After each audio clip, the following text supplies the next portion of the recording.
The man had just divorced his wife when he was shocked to learn that she was pregnant, something they had believed impossible. Overcome with regret, he rushed to win her back, but it was already too late. She had boarded a plane bound for America. Only then did he realize how important she was to him. He remembered that a few days earlier, she had seemed like she wanted to say something, but he brushed her off impatiently. Just a week before, she had seen on the news that her husband was being threatened by a patient's family after a failed surgery. She had rushed to the hospital in worry, only to witness one of the patient's relatives attack him with a knife. Without thinking of her own safety, she had stepped forward to shield him and was injured on her right hand. Yet her husband didn't even glance at her. Instead, he protected another woman and left the scene with her. Heartbroken and bleeding, the wife collapsed from blood loss. When she woke up, the doctor told her she was pregnant. Overjoyed, she wanted to share the good news with her husband. But when she arrived at the hospital, she saw him being intimate with another woman. "Why are you here?" he asked coldly. "What happened to your hand?" "It's nothing,"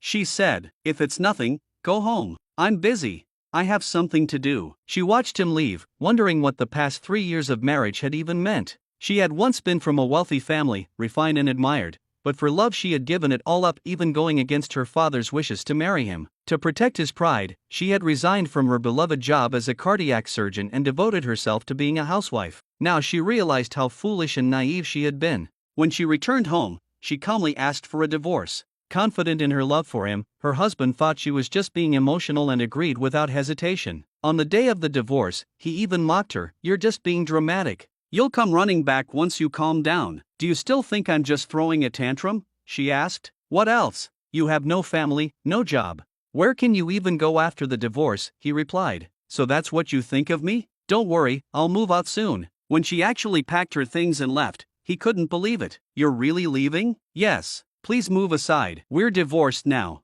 "Xia Yunshu, how can you be so heartless?" he asked. "Heartless? For 3 years of marriage, you only ever saw me as Mrs. Gu. Tell me, did you ever truly love me?" After the divorce, with nowhere to go, she dragged her luggage to her father's villa. Though they had been estranged for years, he stopped her before she could leave again. He had secretly kept track of her life and, upon learning how she had suffered in her marriage, felt both anger and pain. In his quiet, steadfast way, he told her she would always have a home with him. 3 months later, she regained her confidence and returned to the hospital to work. On her very first day, she ran into her ex-husband. He didn't know that she was once a top cardiac surgeon.